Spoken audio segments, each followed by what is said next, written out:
మనం చిత్తా నక్షత్రం గురించినటువంటి విశేష గుణగణాల గురించి చెప్పుకుంటూ, చిత్తా నక్షత్రము సమస్యలను కలిగించి పరిష్కారాన్ని సూచిస్తుంది అని చెప్పుకున్నాం. దానికి ఉదాహరణగా గణపతి ఏ విధంగా అయితే విఘ్న రాజుగా వినాయకుడిగా మనల్ని అనుగ్రహిస్తాడో, అదేవిధంగా ఈ చిత్తా నక్షత్రం కూడా సమస్యలని కలిగించి సమస్యలను తొలగిస్తుంది, చింతలను కలిగించి చింతలను తొలగిస్తుంది. అందుకని చిత్తా నక్షత్రానికి మూల నక్షత్రము, మళ్ళీ చిర్రావురి గారు మూల నక్షత్రం అంటే జ్యేష్ఠ మూల అన్నారు కదా, ఆ మూల నక్షత్రం అనుకోకండి, ఇది మూల నక్షత్రము అంటారన్నమాట. గరిమ నాభి, ఇలాగ కృష్ణుడు ఏ విధంగా అయితే గోవర్ధన పర్వతాన్ని చక్కగా నిలబెట్టాడో, అదేంటంటే చిర్రావురి గారు దీని మీద కదా నిలబెట్టాడు, మీరు ఇలా చూపిస్తారేంటంటే అనకండి, ఇది చూపిస్తే బాగోదని చూపించాను. అలా నిలబెట్టాడో అదేవిధంగా చిత్తా నక్షత్రం కూడా ఇలా పెట్టి మధ్యలో చిత్తా నక్షత్రం వచ్చేలా చేసి అటు ఇటు మిగిలినటువంటి నక్షత్రాలు 13 నక్షత్రాలు పెట్టి చిత్తా నక్షత్రాన్ని మధ్యలో పెడితే కాట సరిగ్గా తూగుతుందట. అందుకని చిత్తా నక్షత్రం అనేటటువంటిది చాలా విశేషమైనటువంటి నక్షత్రము అని చెప్పారు. కాబట్టి చిత్తా నక్షత్రాన్ని కనుక మీరు పూజించారంటే, ఏ నక్షత్రం వాళ్ళైనా సరే చిత్తా నక్షత్రాన్ని పూజించారంటే చింతలన్నిటినీ కూడా తొలగించు చిత్తా అంటారు. ఏవైతే మానసికంగా, శారీరకంగా, ఆరోగ్యపరంగా, ఆర్థిక పరంగా, ఆయుర్దాయపరంగా మీకు చింతలు ఉన్నాయో అటువంటి చింతలన్నింటినీ కూడా తొలగించేటటువంటి శక్తి యొక్క చిత్తా నక్షత్రానికి ఉంది, ఎటువంటి సందేహం లేదు. చిత్తా నక్షత్రం త్వష్ట ప్రజాపతి ఆధిపత్యం కలిగి ఉన్నటువంటి నక్షత్రం అని చెప్పుకున్నాం మనం. చిత్తా నక్షత్రము చైత్రమాసానికి అధిష్టాన దేవత చిత్తా నక్షత్రం అని చెప్పుకున్నాం. అదేవిధంగా చిత్తా నక్షత్రం అమృతత్వాన్ని కలిగి ఉంటుంది. ఇది మనం జాగ్రత్తగా గుర్తుపెట్టుకోవాలి. చిత్తా నక్షత్రం అనేటటువంటి అమృతత్వాన్ని కలిగి ఉంటుంది.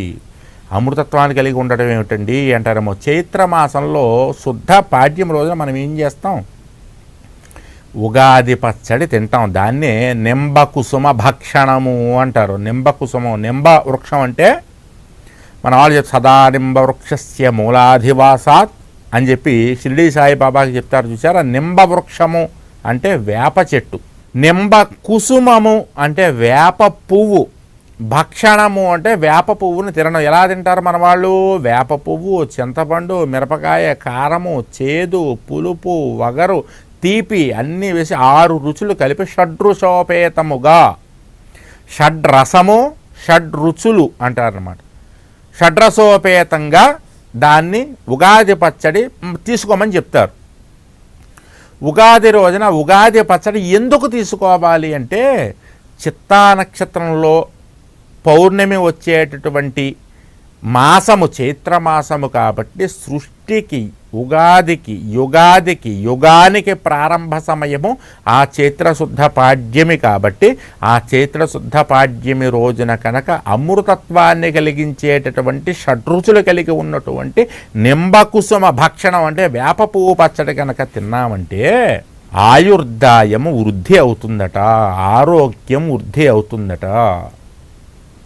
అర్థమైందా మీకు? చిత్తా నక్షత్రం రోజున ఎందుకు తింటారో, చైత్రపాడ్యమి రోజున ఎందుకు తింటారో, ఆయుర్దాయం వృద్ధి అవుతుంది. ఎందుకు ఆయుర్దాయం వృద్ధి అవుతుంది అంటే, మనం గతంలో చెప్పుకున్నాం, యమధర్మరాజుకి 2 దంష్ట్రలు ఉంటాయి, కోరలు. యమధర్మరాజు కోరలు ఉండడం ఏమిటండి అని ఆశ్చర్యపోకండి, ఉంటాయి. కోర అంటే దంతం, ఇటో దంతం ఇటో దంతం, 2 దంతాలు ఉంటాయి.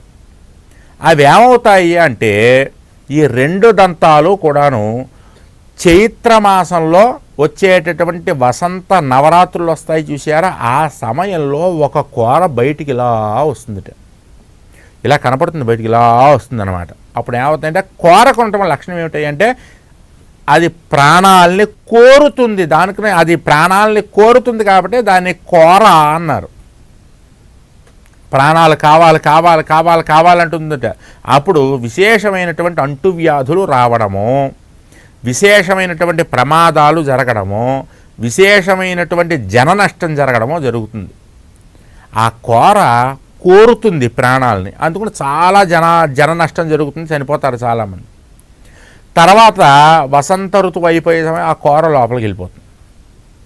మళ్ళీ అక్కడి నుంచే మొదలుపెట్టి చిత్తా నక్షత్రం దగ్గర మొదలుపెట్టండి, విశాఖ, జ్యేష్ఠ, మూల ఇలా లెక్కెట్టుకుంటూ వెళితే మీకు 13వ నక్షత్రము అశ్విని నక్షత్రం అవుతుంది. విశాఖ, జ్యేష్ఠ, మూల, పూర్వాషాఢ, ఉత్తరాషాఢ, శ్రవణం, ధనిష్ట, శతభిషం, పూర్వభాద్ర, ఉత్తరావధ, రేవతి, అశ్విని. 13వ నక్షత్రం వచ్చేటప్పటికి అశ్విని నక్షత్రం అయిందా? అశ్విని నక్షత్రము రోజున పౌర్ణమి వచ్చేటటువంటి మాసం ఏది? ఆశ్వయుజ మాసం. అంటే ఖచ్చితంగా చైత్రమాసం నుంచి ఆశ్వయుజ మాసానికి మధ్యలో 6 నెలలు ఉంటాయి. 6 నెలలు రెండిటికి చూసుకోండి. వైశాఖం, జ్యేష్టం, ఆషాఢం, శ్రావణం, భాద్రపదం, ఆశ్వీజం. 6వ మాసం ఆశ్వీజ మాసం. మార్గశిరం, పుష్యం, మాఘం, ఫాల్గుణం, చైత్రం. మళ్ళీ ఆశ్వీజం దగ్గర నుంచి మొదలు పెట్టుకుంటే మళ్ళీ 6వ మాసం వచ్చేటప్పటికి చైత్రమాసం అవుతుంది. అంటే సమానంగా కూర్చబడి ఉందన్నమాట. మన వాళ్ళు పెద్దవాళ్ళు ఏం పిచ్చివాళ్ళు అయ్యి ఏదో ఇష్టం వచ్చినట్టుగా నక్షత్రాల పేర్లు పెట్టేసి అవి పెట్టి ఇవి పెట్టి చేయలేదు. వీటన్నిటికీ శాస్త్ర ప్రమాణం ఉంది. వీటిని కాదు అనడానికి లేదు. కొంతమంది ఇవన్నీ భోగస్సు, ఇవన్నీ అలాగంటారు. కానీ అలాగా అనడానికి కూడా కొంతమంది ఉన్నారు. కొన్ని సంఘాలు ఉన్నాయి, వాళ్ళు ఇవేం ఒప్పుకోరు. వాళ్ళు దీపారాధన చెయ్యడం అజ్ఞానము, దేవుడు పూజ చేయడం అజ్ఞానం అనేటటువంటి నాస్తిక భావనతలతో ప్రారంభం చేసేటటువంటి చర్చకి మొదట దీపారాధనతో మొదలెడతారు.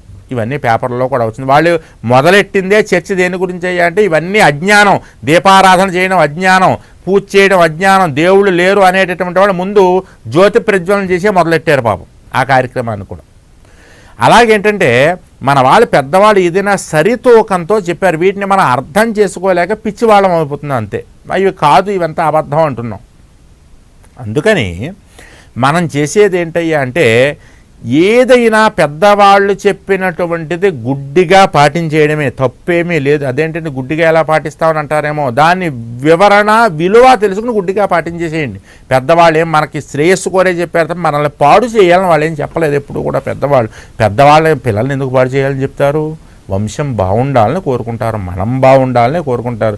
ఇప్పుడు చిర్రావూరు గారు మీకు ఎందుకు చెప్తున్నారు ఇక్కడ కూర్చుని ఇవన్నీ అంటే మీరంతా బాగుండాలని కోరుకుంటున్నారు ఆయన. అంతే తప్ప అందరూ పాడైపోవాలి, నేను ఒక్కడనే బాగుండాలి అని చెప్తే ఎలాగా? పరమేశ్వరుడు ఒప్పుకోడుగా. అందుకని మీరు బాగుండాలి, నేను బాగుండాలి, మనమంతా బాగుండాలి, తెలుగు వాళ్ళందరూ కూడా బాగుండాలి. తెలుగు వాళ్ళందరూ బాగుండాలంటే ఏం చేయాలి? మంచి మార్గం చూపాలి. 100 మంది చెప్పింది విని మీరు తెకమక పడిపోతుంటే ఆ మార్గం కాదమ్మా, నేనున్నాను కదా మంచి మార్గం చూపించడానికని నేను ముందుకు వచ్చా. 100 మార్గాలు 100 టీవీల్లో 100 మంది చెప్పేటప్పుడు మీరు ఏది పాటించాలో తెలియక తికమక పడకుండా ఒక సద్మార్గాన్ని, ఒక చక్కటి మార్గాన్ని, నేను తెలుసుకున్నటువంటి ఒక మంచి మార్గాన్ని సూచించడానికి వచ్చాను. నాతో పాటు ఎంతమంది వస్తారో నాతో చక్కగా రావచ్చు, ఏమీ భయం లేదు. ఎందుకంటే నేను ఎప్పుడు మంచి మార్గాన్ని సూచించడానికే ప్రయత్నం చేస్తాను. అమ్మ ఆదేశించింది, ఆ జగన్మాత ఆదేశించింది మీకు మంచి మార్గం చూపించమని. లేకపోతే ఒక చిత్తా నక్షత్రం గురించి 10 ఎపిసోడ్లు ఎవరు చెప్తారండి? ఒక మసిగుడ్డ గురించి, మసిగుడ్డ వంటగదిలో ఎలా ఉండాలనే దాని గురించి 2 రోజుల పాటు ఎవరు చెప్తారండి మీకు? అసలు మసిగుడ్డ గురించి ఎవరైనా చెప్పారా ఇంతకుముందు మీకు? ఇంట్లో మసిగుడ్డ ఎలా ఉంటే ఇంట్లో ఎలా ఉంటుంది పరిస్థితి అనేది ఎవరు చెప్పరు, ఎవరికి అవసరం లేదు. కానీ నాకు అవసరం మీరు బాగుండాలి. మీరు బాగుండి మీ భర్తలతో కులాసాగా ఆరోగ్యంగా ఉంటే, మీ పిల్లలు బాగుంటే, సమాజం బాగుంటే మనమంతా బాగుంటాం. అందుకని ఇంట్లో ఉండే బూజు గురించి 2 రోజులు చెప్పాను నేను. బూజు ఎలా ఎందుకు ఉండకూడదు, ఉంటే కలిగే దుష్ఫలితాలు ఏమిటనేటటువంటిది ఇవన్నీ ఎందుకు పరిశోధన చేసి ఇంత వివరణాత్మకంగా విపులాత్మకంగా ఎవరు చెప్పారు? నా ఉద్దేశం ప్రకారం మీ పెద్దవాళ్ళే మీకు చెప్పు ఉండకపోవచ్చు. ఇంత విపులాత్మకంగా నేను చెప్తున్నా, ఒక ఇంటి పెద్దగా చెప్తున్నా నేను మీకు. అందుకని చిత్తా నక్షత్రములో ఒక కూర బయటకు వస్తుంది. వసంత నవరాత్రుల సమయంలో యమధర్మరాజు గారి యొక్క దంష్ట్ర బయటకు వస్తుంది.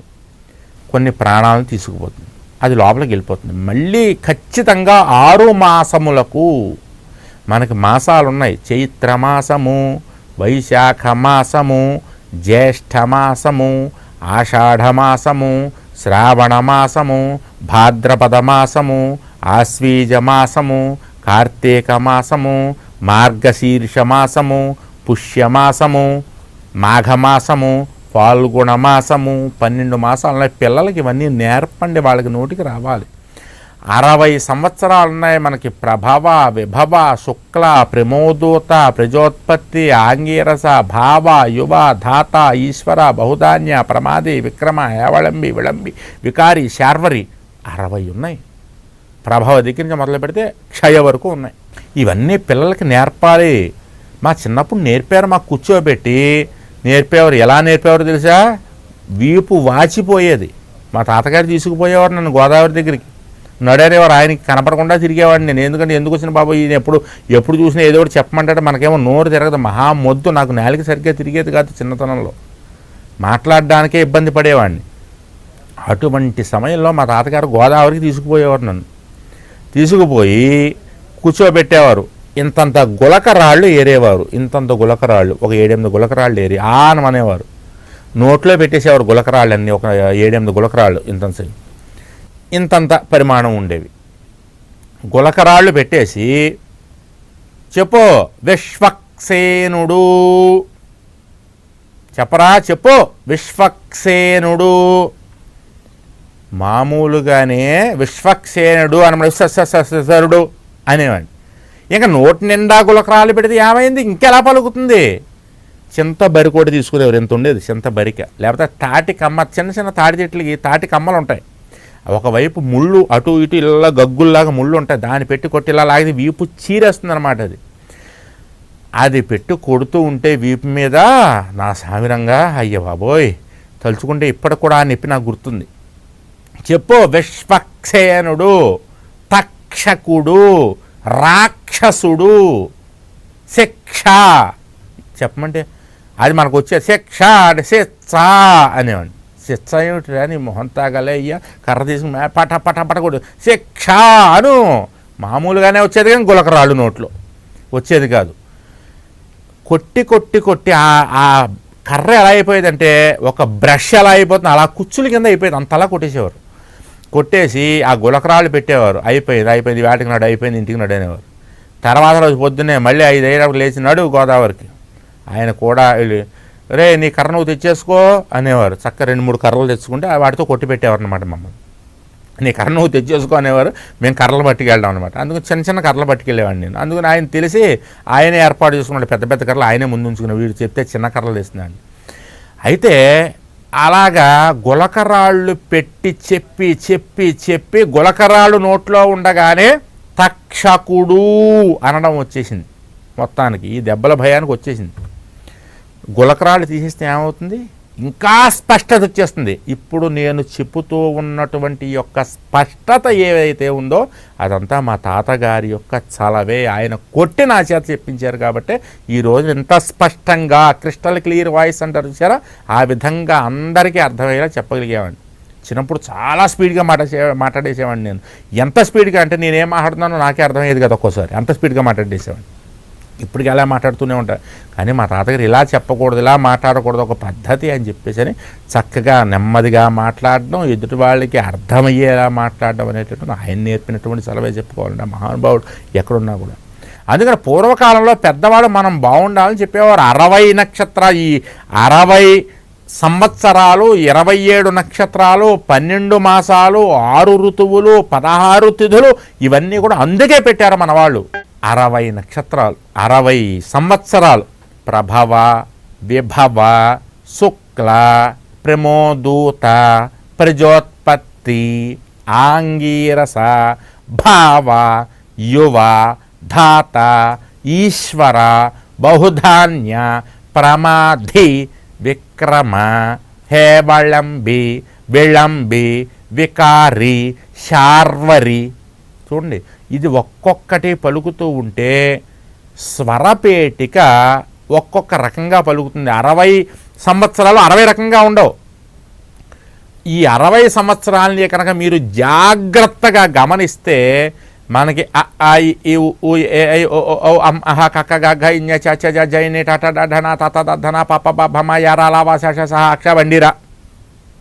ఇవి ఉన్నాయి కదా. ఈ అక్షరాలన్నీ కూడా ఇందులో ఈ 60 సంవత్సరాల్లో ఉంటాయి. ప్రభవ, ప్రభవ ప్రభవ అంటే కొట్టేసేవారు కర్ర తీసుకుని. ప్రభవ ఏమిట్రా ప్రభవ? మాకు రామారావు మేస్టర్ని ఊళ్ళో ఒక ఆయన ఉండేవాడు, ఆయన దగ్గర పంపించేవారు. ఆ రామారావు మేస్టర్ మా నాన్నగారికి చదువు చెప్పారు, నాకు చదువు చెప్పారు. ఆయన హనుమద్భక్తుడు అనమాట. ఆయన దగ్గర కూర్చునేవాళ్ళం. సాయంత్రం అయ్యేటప్పుడు హనుమాన్ చాలీసా పుస్తకం ఒకటి పట్టుకెళ్ళి ఆయన దగ్గర కూర్చోవాలి. ఆయన ఇవి బోధన చెప్పు. జయ హనుమాన జ్ఞాన గుణ సాగర జయ కపి సతిహులోక ఉజాగర రామధూత అతులిత బలధామ అంజని పుత్ర పవన సుతనామ మహావీర విక్రమ భజరంగి. అలాగే పెద్దవాళ్ళు కూడా ఉపాధ్యాయ వృత్తికి గురువులకి గౌరవం ఇచ్చేవారు అప్పట్లో. మేము భయపడేవాళ్ళం పెద్దవాళ్ళకి. మా తాతగారి దగ్గరికి వెళ్ళి, బాబు మాస్టర్ చెత్తకు కొట్టేసాడు తాతగారు అని చెప్తే, ఇంకా కొట్టాలరా నేను, మా తాతగారు కొట్టేవాడు. నేను సరిగ్గా కొట్టలేదురా ఆయన, నువ్వు కంప్లైంట్ చెప్తున్నావు, ఇంకా ఫిర్యాదు చేస్తున్నావు నువ్వని. అక్షయ చెప్పరా, అక్షయ. అక్షయ ఏంట్రా? అక్షయ ఏంటి? అక్షయ.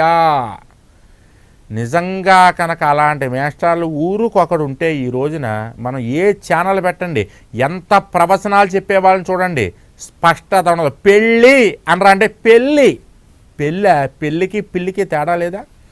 లాని లాలా వాడాలి, క్షాని క్షాలా వాడాలి, శిక్షణ అంటే శిక్షణ. ఏమిటది అసలు? నిజంగా కొన్ని వింటుంటే వెగటొచ్చేస్తుంది ఆ మాటలు. స్పష్టత ఉండదు, అసలు ఒక్క ఒత్తు ఉండాల్సిన చోట ఉండదు. అలాగా మన పెద్దవాడు నేర్పితే ఏమయ్యేదయ్యా అంటే, చిన్నప్పుడు ఈ 60 సంవత్సరాలు నేర్పిన హేవళంబి వెళంబి చూడండి, హేవళంబి ళ అంటే ఏమవుతుంది? నాలిక పైనుంచి అంగుటికి తగిలి వెళ్ళి కింద కొడుతోంది. దానివల్ల ఏమవుతుంది? కంఠంలోంచి నాభిలోంచి వస్తాయి. ఇప్పుడు కొన్ని పదాలు ఉన్నాయి మనకి. జనవరి అన్నాం అనుకోండి, డిసెంబర్ నోట్లోంచి వస్తుంది మాట. మీరు ఒక్కసారి ఒక సంవత్సరం లేకపోతే ఒక మాసం చూడండి, వైశాఖ మాసము, ఒత్తు పెట్టారు దానికి, అప్పుడు ఏమవుతుంది? వై అనేది మామూలుగా వస్తుంది, షా మామూలుగా వస్తుంది, అనేటప్పటికీ నాభిలోంచి రావాలి ఆ యొక్క శబ్దం. వైశాఖ మాసము, జ్యేష్ఠ మాసము, ఆషాఢ మాసం కదా, ఆషాఢ మాసము, శ్రావణ అణ అనేటప్పటికీ నాలిక పనిచేస్తుంది. ఇలాగా దానివల్ల ఆయుర్దాయం పెరుగుతుంది. తిథేస్య శ్రియమాప్నోతి వారాత్ ఆయుష్యవర్ధనం నక్షత్రాత్ హరతే పాపం యోగాద్రోగ నివారణం కరణం కార్య సిద్ధించ పంచాంగం ఆకర్ణ్యతాం. పంచాంగం అందుకని వినమంటారు. ఒక్కొక్కటి ఒక్కొక్క యోగాన్ని ఇస్తాయి. తిథులు శ్రియమాప్నోతి ధనాన్ని పెంచుతాయి. వారాత్ ఆయుష్యవర్ధనం, వారాల్ని చదవడం వల్ల ఆయుర్దాయం వృద్ధి అవుతుంది. అలాగే అన్నీ కూడా ఖచ్చితంగా నేర్చుకోవాలి. ఇప్పుడు చిత్తా నక్షత్రం గురించి ఇదంతా ఎందుకు చెప్పాల్సి వచ్చిందంటే, చిత్తా నక్షత్రం అమృతత్వాన్ని కలిగి ఉంటుంది.